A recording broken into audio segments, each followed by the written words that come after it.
Today, Flora is going to discuss the practice of unrestricted CVA as a radical act, looking at questions of what are the implications of cash and voucher assistance on the humanitarian architecture, what does it demand from the humanitarian community, and what mechanisms are in place to ensure that it reaches those that need it most. Flora has 22 years of experience working with United Nations organizations in Africa, Asia, and the Middle East, including UNFAO, WFP, along with NGOs such as Action Against Hunger, Save the Children, Oxfam, Cash Learning Partnership, and the IFRC. She's currently a senior associate with Integrated Risk Management Associates. Her background is in livelihoods, food security, and the household economy approach. She's been one of the pioneers of cash and voucher assistance and continues to support this work. She's a senior consultant in participatory monitoring and evaluation, training, program management, and strategic planning. She has a master's degree in human geography of low and lower middle income countries from the University of Amsterdam, and a master's in art and social practice from Queens College in New York. Flora will also be teaching for us in the spring. Her class is Cash, Commodities, and Services in Humanitarian Assistance. It gives me great pleasure to welcome my old friend Flora back. Flora, it's now turned over to you. Many thanks. Thank you, Brendan. It's a real pleasure to be here with all of you on this New York morning. So good morning to those of you in this part of the world, good evening and good afternoon, wherever you may be tuning in from. And I'm really excited to be with you, but not in the way that we can actually interact, because this is a strange situation where normally I would be sitting in a room with you and we would be engaging in conversation, and now we're engaging through these flat screens. But I really want to invite you that as we go through this presentation, that you bring in your knowledge and experience and ask the questions. Many of you have already asked questions in preparation for this, and yeah, I've tried to incorporate them into the presentation, but please keep asking questions. I think this is one of our important jobs as people who work in humanitarian assistance, is to keep asking questions. Hence my presentation starts with a question around, is unrestricted cash and voucher assistance in humanitarian response a radical act? And to answer this question, I wanted to start to tell my story of how I got into this. And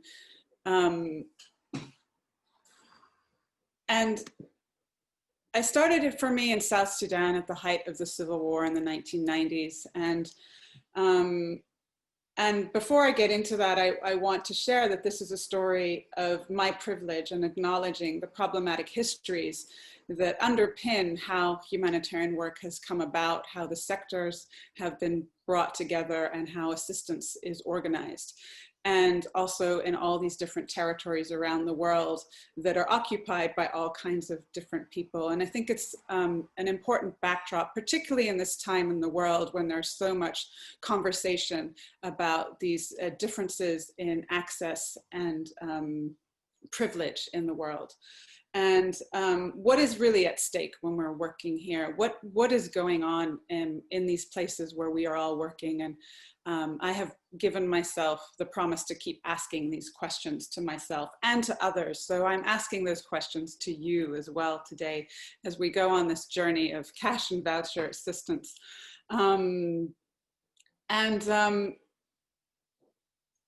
I think also thinking about what we're all coping with right now with the global pandemic, I think many of us, including or myself, understand more and more what it really means to cope with a crisis. And we're in an elongated crisis right now all over the world and being affected by it in many different ways.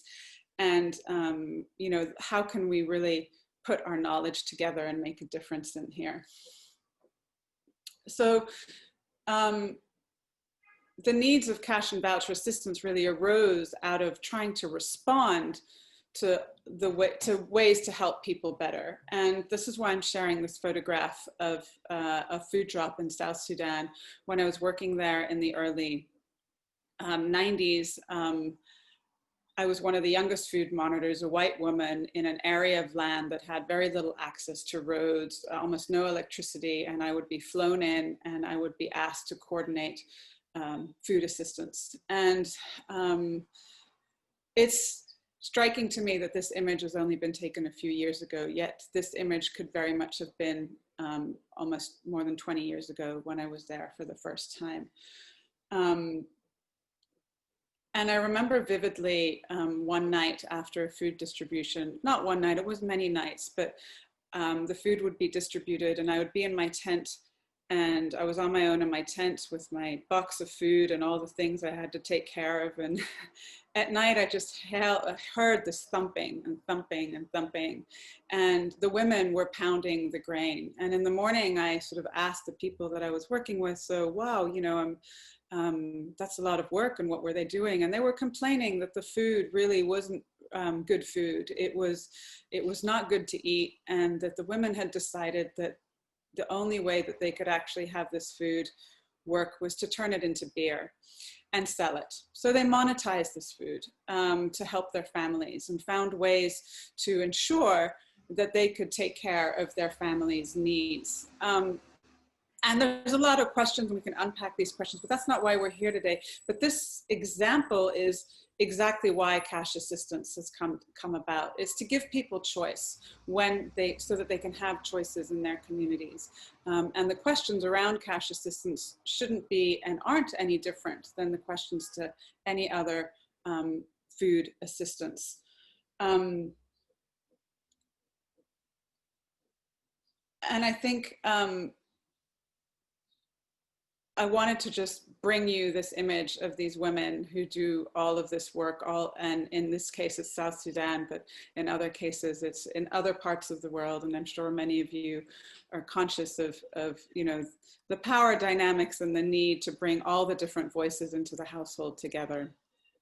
So as a gross simplification, humanitarian assistance is organized in a specific format that has divided our roles and responsibilities and is coordinated through the United Nations and funded accordingly.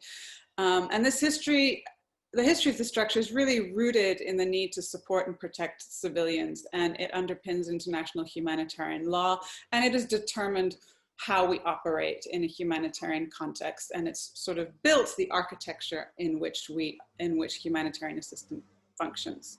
So just to go to, so many of you probably know this, but I just want to place the part of the architecture that I'm referring to, and that's specifically the cluster organization. So you'll have a UN coordination, and you'll have coordination with the government, and you'll have the interagency standing committee, and in there's a cluster coordination. And in those clusters are divided into different groups, into food security, into healthcare, into nutrition, into education, into water and sanitation. And everybody who deals with these clusters, UN and NGOs, converse together.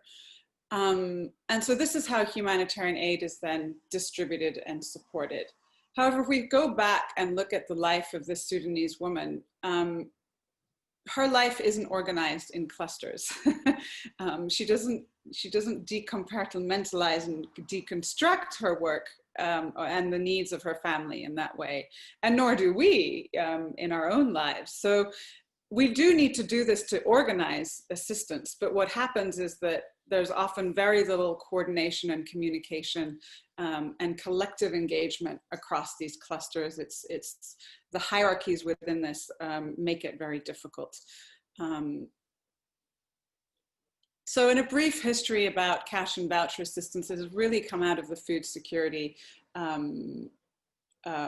cluster. It's come out of people that, like me, people that I was working with, who really saw that food assistance was coming in at the wrong time for the wrong people. And often it would flood local markets when there was actually food available locally. And even in South Sudan, in the time that I was there, we discovered that it was clear that many people didn't need food all the time, and that some places harvests were able to feed that specific area, and there was trade and the economy was quite vibrant, yet somehow food was flooded to the markets and the local farmers lost their prices. So looking for other ways to really support local markets and economy, and also to help more people. I mean, bringing food across the continents is extremely expensive, and why not use food locally?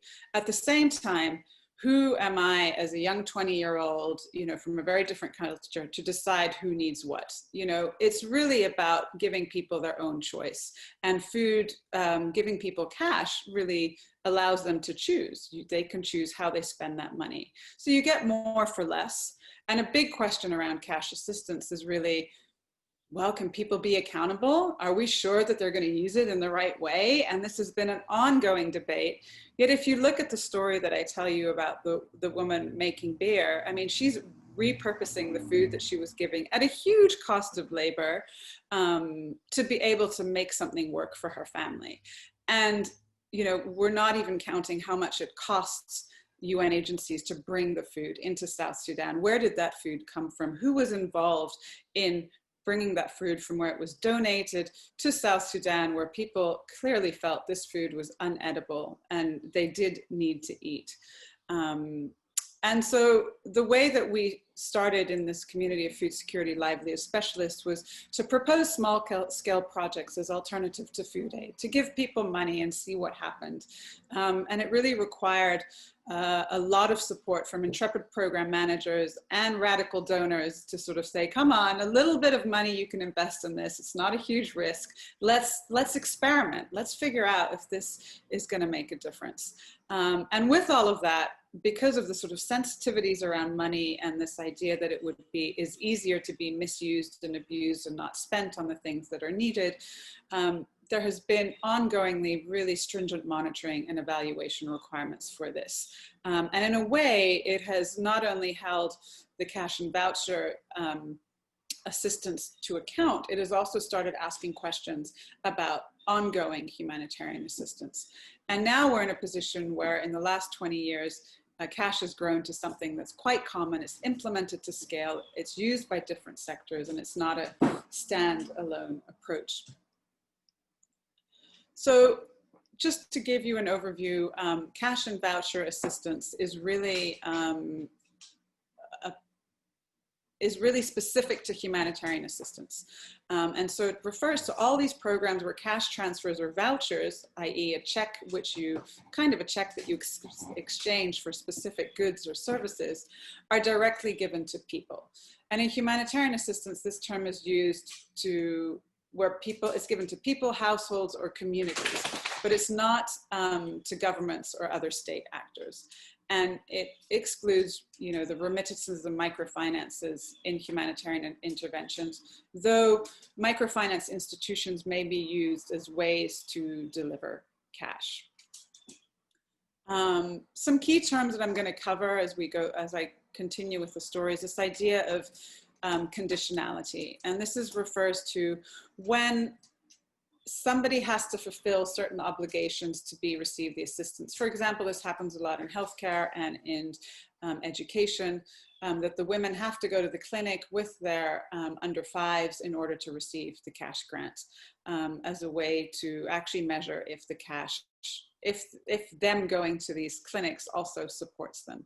An unconditional transfer means that these transfers are provided without that needing to happen. You are just given that money and there's nothing you need to do before it. This is different to restrictions. Restricted is referring to the range of goods and services that this money can be used to purchase. So particularly in a form of a voucher is always a restricted grant. Unrestricted means that you can choose as a recipient how you spend that money. And cash transfers by definition are unrestricted. Modality means the type of assistance. So whether it's a transfer, a voucher, whether it's in kind, whether it's a service delivery, or a combination of these. And then the mechanism of delivery is how you get the cash. Do you get it in hand? Is it a voucher? Is it a smart card? Is it a mobile money transfer? Is it a means through local, sort of the local Hawala system, which has been used in different parts of the world.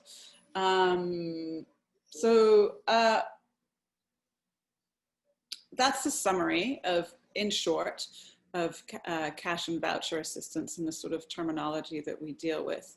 And I'll just give a pause for a little moment so that you can put some questions in the chat if they've arisen for you as I started this talk.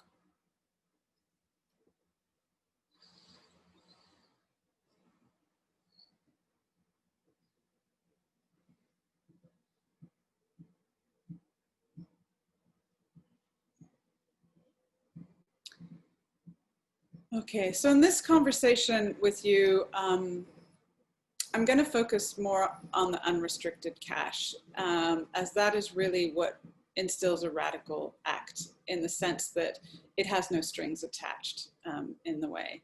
And to tell you more about that, I'm going to continue to tell my story in other parts of the world. So after I moved from South Sudan, which was a very trade and barter economy at the time, which is changing now more and more. But in a way, cash is, what's really important is that cash is only appropriate in areas where there are markets functioning, where local goods are available, or there's a stream of goods coming in.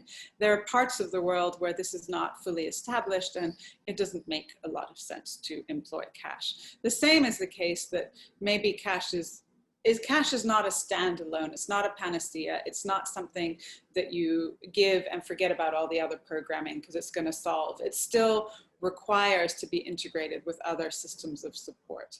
And I think it's really important to see that cash is a tool, it's not a sector on its own. It's a mechanism that can be partnered with all these other ways that we support people in humanitarian assistance. And interestingly enough, in South Sudan, cash transfers are now being employed, but it's a very small percentage of the assistance, about 9%. And it's all going through the food security and livelihood sector, which is sort of where it all started. So this is a picture of a family in Aceh, and this is part of the response to the tsunami in 2004. And a lot of money was raised to support people here. And a lot of money had to be spent very quickly, and therefore there was sort of more flexibility in experimenting with other ways to give assistance. And this is a family that received what was called a livelihood grant from Oxfam. And as you can see, they're living in a temporary shelter with an extended family, grandmother, mother, and father, and one of their children. And they've managed to purchase a sewing machine, which allows them to continue their business. And so the Aceh tsunami was an important, or the tsunami around the world, where cash was given actually in many different places, but was an important sort of stepping stone to experiment with how cash could make a difference. And yet this is still very restricted cash. It was under a livelihood grant. It was stringently monitored how this money was spent. Then one of the places I visited in my time at Oxfam as a regional food security and livelihood advisor was also, after Aceh, was also in Vietnam, in the floods in northern Vietnam, where they have regular floods. And this is an example of also what you would know is a restricted form of cash. It's actually cash for work, where people are giving money to be able to clear the debris and all the devastation that has happened through the farms. At the same time, they're also given support to plant the bok choy, which you see here. Women and men are both benefiting from this program.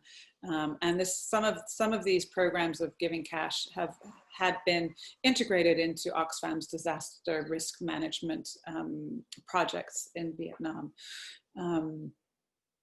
And then to totally different contexts, these are 4 men I interviewed in Daikundi province in Afghanistan as part of an evaluation I did for Action Against Hunger in 2011.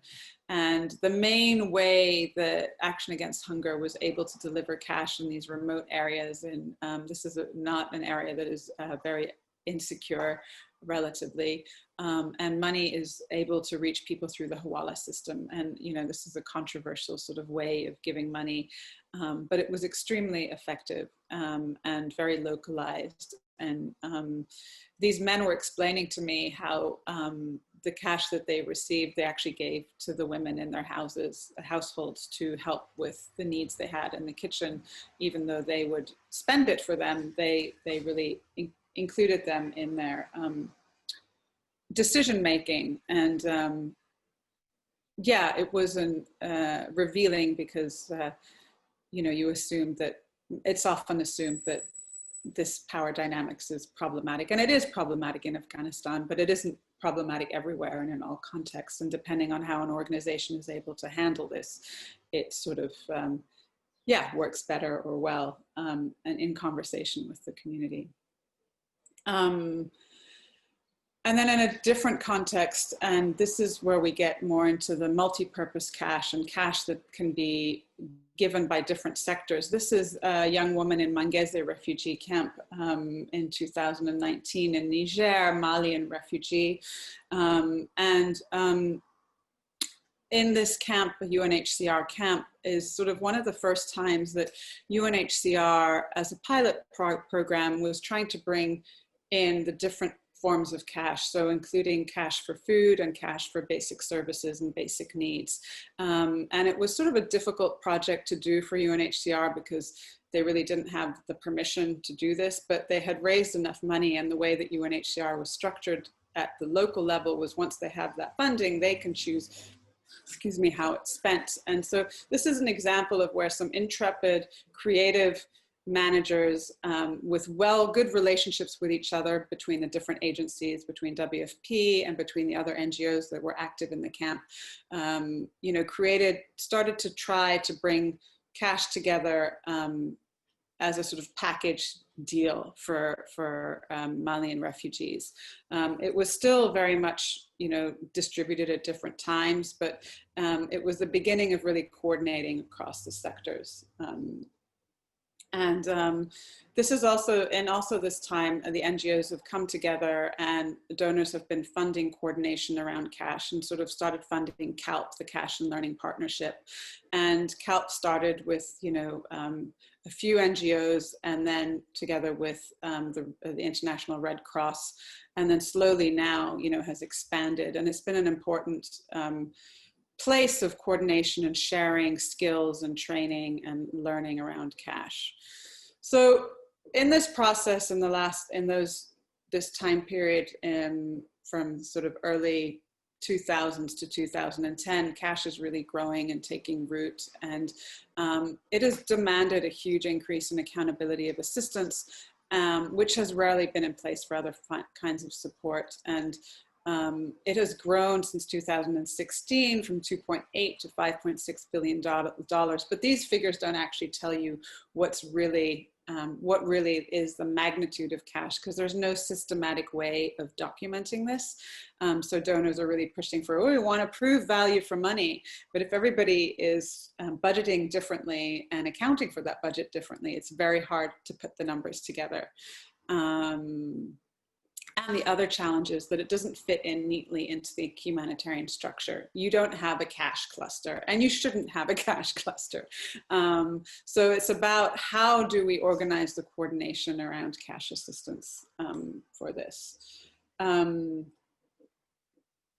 So here's a little chart that comes from the State of the World's Cash report published by CaLP this year.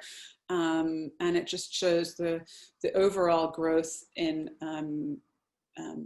So from 2015 to 2019. It doesn't show you before 2015 because a lot of these sums were not being documented or not being shared or really difficult to unpack. So slowly there is an agreement with a lot of push from the donors and the different incentives at global level, including the Grand Bargain and the Grand Bargain workstream on cash, to really start documenting and being able to look at the value for money of cash assistance. The other thing that's important about this image is the amount of money that now has been taken up by UN agencies for cash assistance. Initially, it's NGOs who are, you know, the Oxfams, the World Visions, the Action Against Hunger, the Mercy Corps, IFRC is experimenting with cash. And the UN agencies are not wanting to touch it really. They're not sure how to engage with this.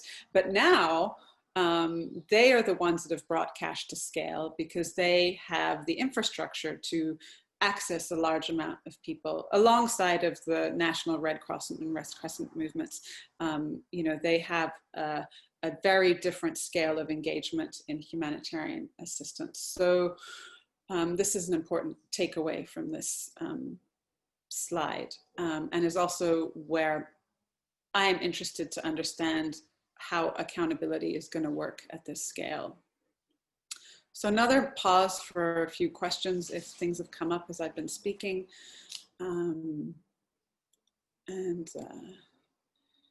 Yeah, I really want to hear from your own perspective and your own context and your own experience. Because ideally we would be looking at each other and having a conversation about this. All right, I'm going to move to the next point. So just as a comparison from 2020 to 2010, now we have this really to scale cash assistance, and what's starting to happen is the donors, most donors are wanting to have some form of third-party monitoring, and I'll get back to that in a minute. And that now they're reaching over 50,000 households in one area. Cash is being used as a tool in different sectors, and many more donors are funding this. There's an increase in the funding base for cash. Initially, it was ECHO, who was super experimental and sort of supporting us on the sly for this work, finding little pots of money. And now, you know, the big ECHO, the EU, and the sort of transitional phase of cash and looking at cash and social safety nets, but also looking at USAID as a donor, Food for Peace as a donor, and different governments like the Norwegians and the Germans. And yeah, there's much more money available. And money is now, you know, in the beginning, and I wish I would have be able to find a picture, but we were handing out cash, you know, in hand. In the Philippines with Oxfam, we went, you know, and we had this sort of, it was almost like a, you know, secret mission because, you know, the finance people had their own transport of cash and we didn't know about it, and we would get there and we had all these little envelopes and organized it. And so it was all figuring out accountability within our own systems, how to do it best with physical cash. But now mobile money, and that's particularly come through Safaricom in Kenya and M-Pesa, and the ability to transfer money through phones, and that people, even if they don't have a mobile phone, there's ways to access that money, and cards. So, you know, we started with handing out money, but now we're actually transferring money. So it's a big difference in 20 years. And, you know, the CaLP has grown from less than 10 members to over 70 members. And yeah, just to give you an overview, that we started very small and now we're at over 50,000 households. And also the documentation of this has changed, you know, just wanting to see, this is a photo of from the European Commission of their latest review, and I'll send you, you'll be shared a link to this report. Where, you know, Syrian family is being supported with a card. And then in Somalia, which is one of the first places where cash also was done more than 20 years ago, you see this photograph, and it's just growing in all sorts of contexts for all different kinds of people.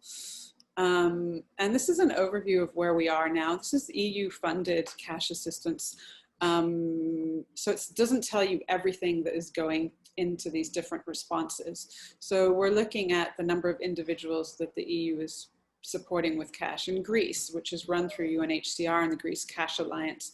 And this has been a sort of a challenge is where donors have decided that they really want the money to go to UN agencies, and that the agencies that have been putting all this cash together and coordinating together has sort of become contractors of the UN agencies. And this started happening in Greece. And that's the pattern that you'll see now more and more in Lebanon and in Turkey.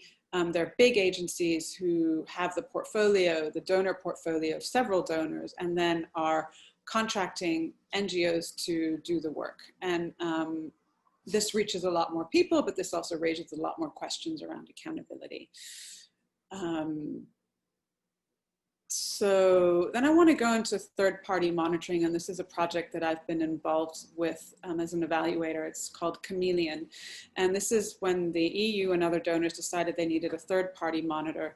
And this third-party monitor has come from a group of NGOs and experts in cash assistance, and they've been brought together to look at how, in this case specifically the World Food Programme, is the impact of the cash that WFP is delivering in Lebanon for Syrian refugees. And so what has happened is that Chameleon sits outside of WFP. It has its relationship with WFP, but it also has relationships with downstream partners, with AUB is the American University in Beirut, EDS is another research institution, ODI, CaLP, and KeyAid, who are doing bits of research to measure the impact of the cash assistance that WFP is giving to 23,000 households.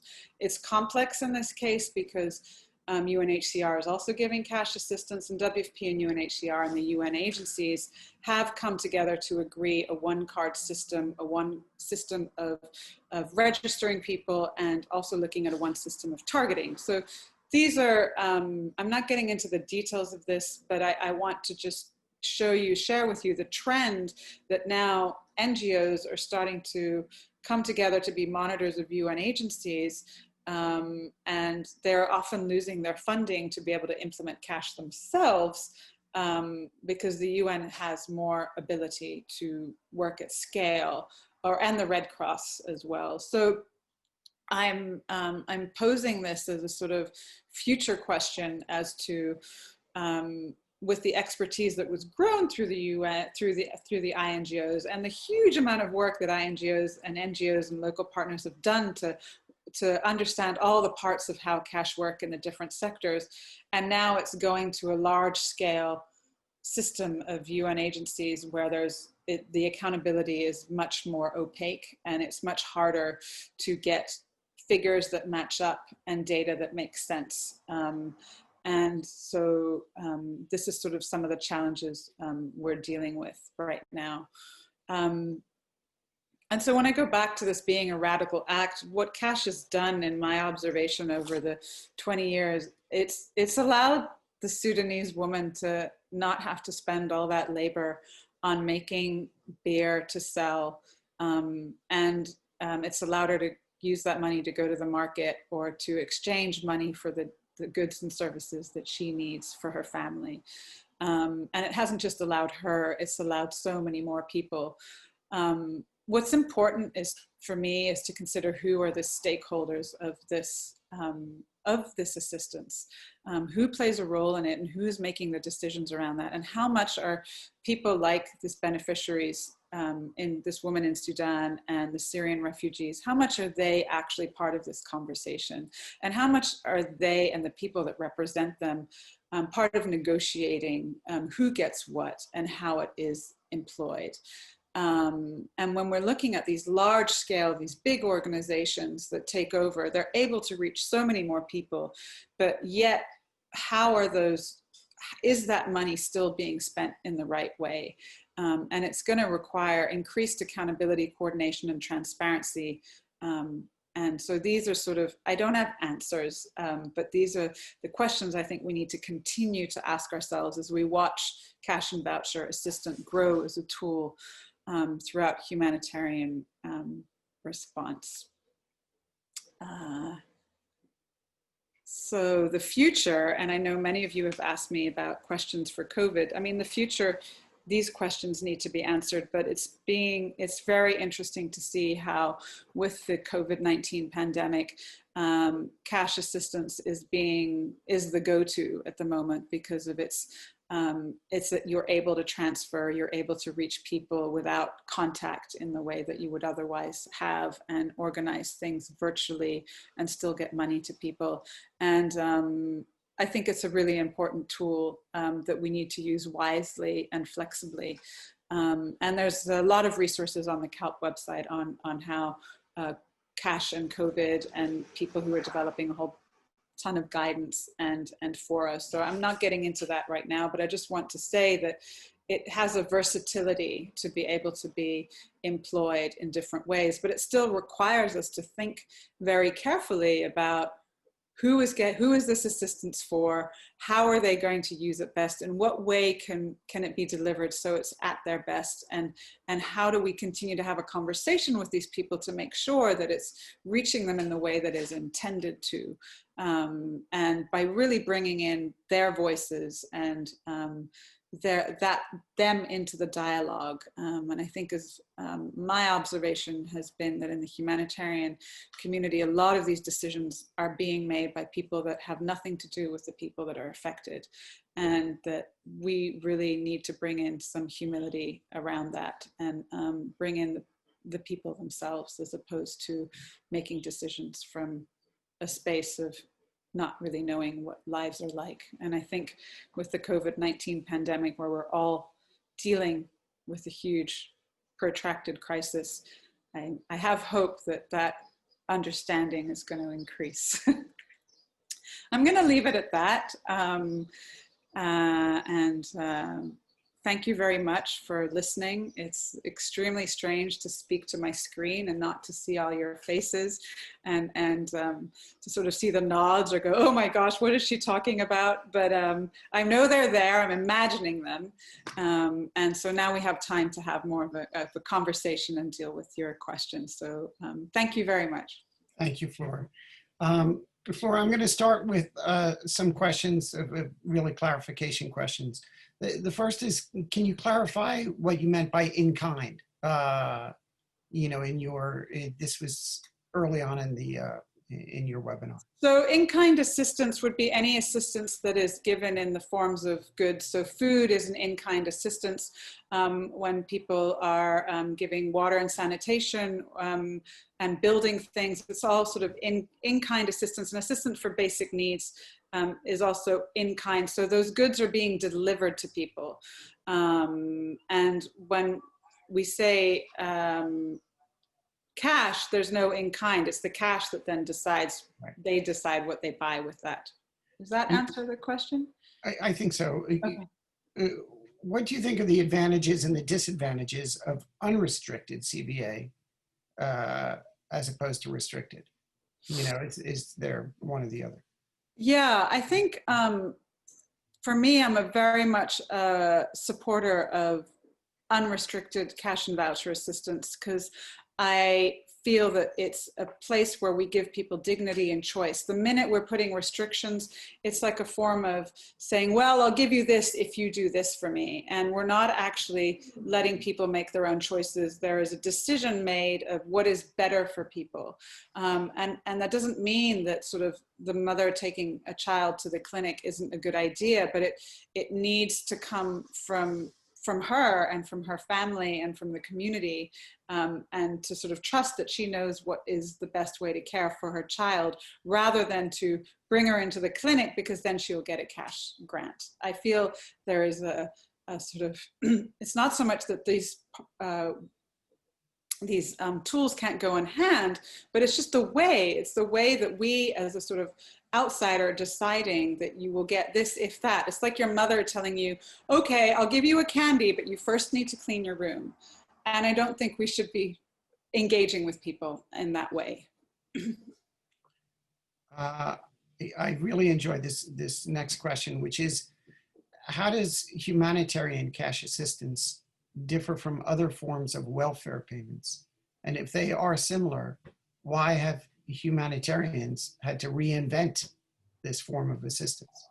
Yeah, that's a really good question, and I think I meant to share with to talk a little about in the U.S. now with the COVID pandemic. Many Americans have received a cash grant of $1,200 US, and for many people, this grant will never cover what their needs are, and will never be able to cover what is being lost right now through the pandemic. Just as these grants aren't designed to support people in the long term as much as they're designed to stopgap. So, the $1,200 may allow many New Yorkers here to just pay their rent for a few more months while they figure out what's next. So it's really designed as a sort of, in a way, as a Band-Aid, so that you can pull your resources together and start planning for how you're going to cope in the long term.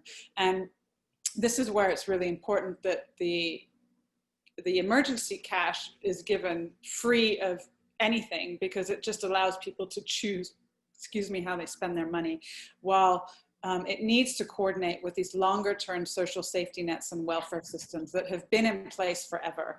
And it is sort of bizarre that this cash assistance has taken so long to be put in place, when you look at how Europe recovered from the Second World War was all through cash assistance from the United States. So, we have these tools that are at our feet and in our history, and yet it's still hard to bring them together and see the distinction. So really, if we're looking at long-term cash assistance, it requires so much more support and engagement than, a grant that's going to allow you to keep your kids in school for a few more months, or it's going to allow you, So, Flora, I'm getting a little pushback from the room, or the virtual room,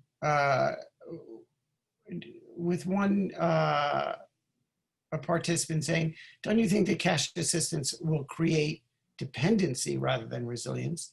And another saying, CVA can encourage more adverse effects, like giving money to buy illicit drugs, crimes, and a reluctance to move out of a camp. Mm-hmm.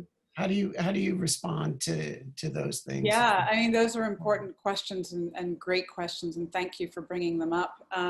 For the second part of the question, even when you're giving food and even giving goods in kind and goods that have strings attached to them, you can't control how people spend their money. We're not here to control each other. I'm not here to tell you how you spend your salary or how you spend something that you were given. What happens with these goods in kind was a lot of food was resold and repurposed for the things that people needed themselves. And that was often done under the power dynamics of local leaders who, would organize that, or households did it themselves. So the whole power dynamics, whether it's for food or for cash, isn't different. So that is important to look at, like, is that money being used in the way that they want it? And if 80% of the people are using it to support their families, and maybe 10% are spending it on things that may not be correct in the form of what this aid was for, I think we've done a huge job. So that's to the second part. It doesn't, with other forms of assistance, you have the same questions. What was the first part, Brendan, was about the first part was, don't you think it will create more dependency, right, as opposed to resilience? And I think that's the case, but if you are looking at it for a short term, for a short amount of time, it's supposed to be a stopgap. And then right. The other kinds of programs need to kick in to support people to start supporting themselves. So it's not a panacea. It's right. not. And as you mentioned, it's a tool. It's not. It's a tool. Right. And it needs to be adjusted to each context. You can't use it in the same way in Somalia as you would use it in the Syrian response for Syrian refugees. So I had another about operationalizing cash other than through food security or livelihoods. Yes. Right? So and the participant is saying, could it not be better seen as a separate program instead of a tool, right? So if you had cash as its own cluster, or as a separate program of response, Could you respond to that? Yeah, I think that's really challenging, because I think then you take the tool out of the hands of each of the different sectors, and you have it be coordinated through a separate mechanism, and it will require a lot more coordination between people, because you need to coordinate. If you're handing out cash, you don't just hand it out. You have to consider, how much does it cost for people to live? What are their main expenses? What are minimum expenses? So you need to do quite a bit of research to understand what would be the value of a grant. And you need to make sure that that is coordinated through all the different agencies, as well as sectors that are going to be giving people money. And you want to make sure they're not giving money to the same people, that you're not, not having 2 families receive the same grant rather than 3 families not, who actually should be receiving a grant. So if you take it out of there, my concern is that it will be even harder to make agreements and coordinate around how cash is operationalized in practice. A question about the auditing of it. Is it ever audited? How is it accounted for to the donors, or not? I mean, I guess this goes back to your example of Chameleon a bit, but how best to audit and account for that? Oh, it's audited probably more than many other programs are, because there's a lot of apprehension and nervousness around that cash can disappear in the coffers of people that it shouldn't do, whether it's at the organizational level, or whether it's at the distribution level, or whether it's through the financial service provider. And so, for different organizations have different systems of auditing, and then the donors have their own systems of auditing. And be interesting to actually see the research about how much cash has been audited and evaluated as a tool in humanitarian assistance versus other forms of assistance. Right. And I want to put my money on it that has been audited much more than other forms of assistance. So another coming in from my colleague, Peter, who said, should a CVA strategy be linked to enabling overseas remittances, enabling the banking sector, the social sector top-ups, and reducing bank interest rates, which are all cash solutions? Yes. I think with the new technology and the scale at which cash is happening, this is what we're seeing in the case of the Middle East, and at the scale of how this money is being distributed in the Middle East, where governments are getting involved, where banks are agreeing to specific interest rates on the funds that are available for cash programs, where there's different types of financial service providers involved, where credit card companies are involved, where there is sort of also the statements of the credit cards and how that money is spent. And there's a lot of questions around security and protection of people's identity, as well as like, is it okay to bring in the private sector? And in a way, the banking sector and the private sector has this architecture, has the ability to manage money much better than we do as humanitarians, handing out, dollar bills to people. So it's really important to look at all the different strategies that can allow the assistance to reach. In Turkey, the Turkish government has been taxing some of these cash assistance to be able to reach the Syrian refugees, and it's saying it has to go through the Red Cross, Red Crescent societies in Turkey, who have a broad reach, but there's a lot of problematic in that money going to the Turkish government. That shouldn't happen. So there needs to be a lot of more agreements at a much higher and a much more sort of macro financial level when this is going to scale. So that's definitely a future conversation, and it's already happening. So I want to pivot a little bit. You had mentioned, the Marshall Plan and Europe after World War II, and there was a certain amount of trust and dignity, right? And we look at cash and voucher assistance also through the lens of a more dignified way of delivering assistance. And you've examined the restricted and unrestricted uses of it. But I mean, ultimately, do you see this as the next step that will replace a lot of the others?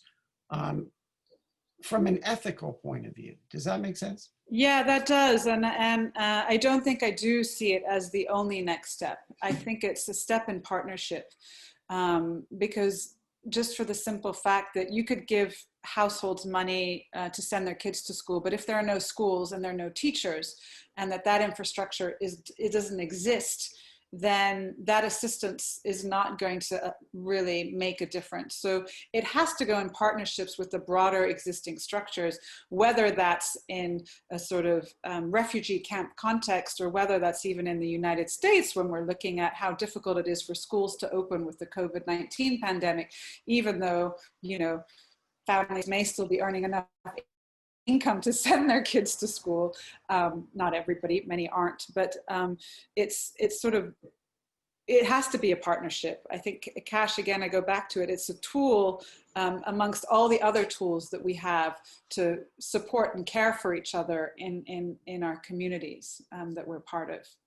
So I'm gonna finish with two other questions. One is, and it follows on from what you just said, what do you think are the psychosocial and psychological effects of unrestricted and multi-purpose cash transfers? I think they're mixed because it depends on the context. But overall, with most of the evaluations that I've done, when I've asked people who've received cash whether they would prefer that, they prefer cash over other types of assistance.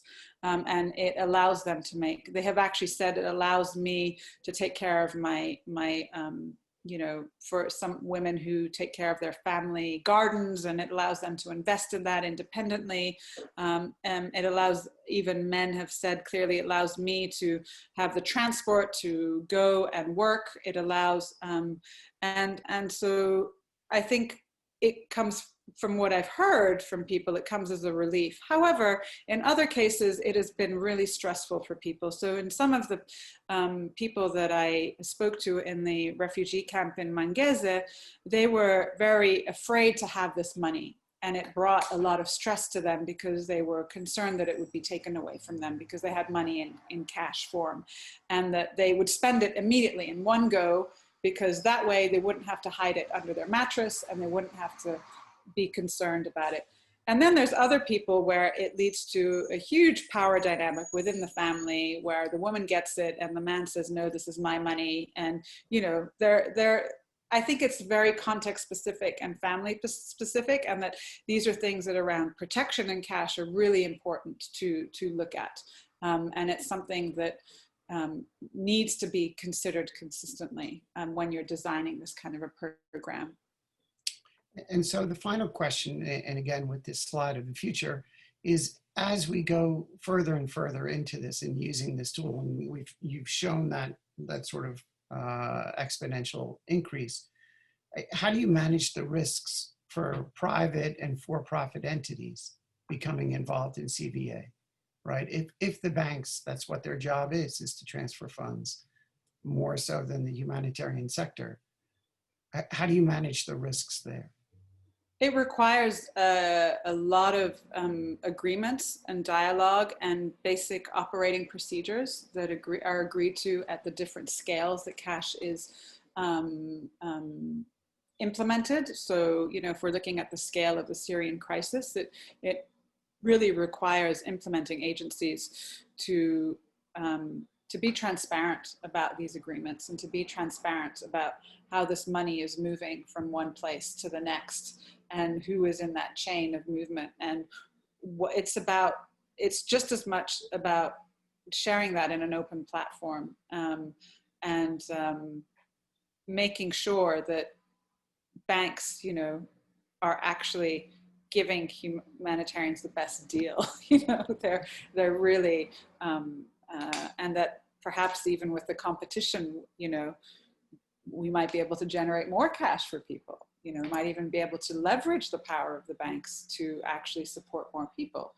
And so I think there's possibilities, but it requires a trust and an openness and transparency in the humanitarian community that doesn't always exist. And with the complexities of the politics of different crises, the Syrian conflict is extremely complex, with Syrian refugees in all different countries around Syria, and different financial players who are part of that. Great. Well, thank you, Flor. I'm going to, and that was a really interesting question and answer period. I would remind everyone that Flor will be teaching next spring, beginning in February, and that this webinar and Q&A session will be listed on our YouTube channel. Last comments. I think my only comment is to all of you and also to myself is to keep asking questions and to keep holding ourselves and each other accountable in all kinds of assistance, not just in cash assistance, and to question how the people that need this support are involved and are getting what they need and are really engaged and part of this work, so that we build on each other's knowledge.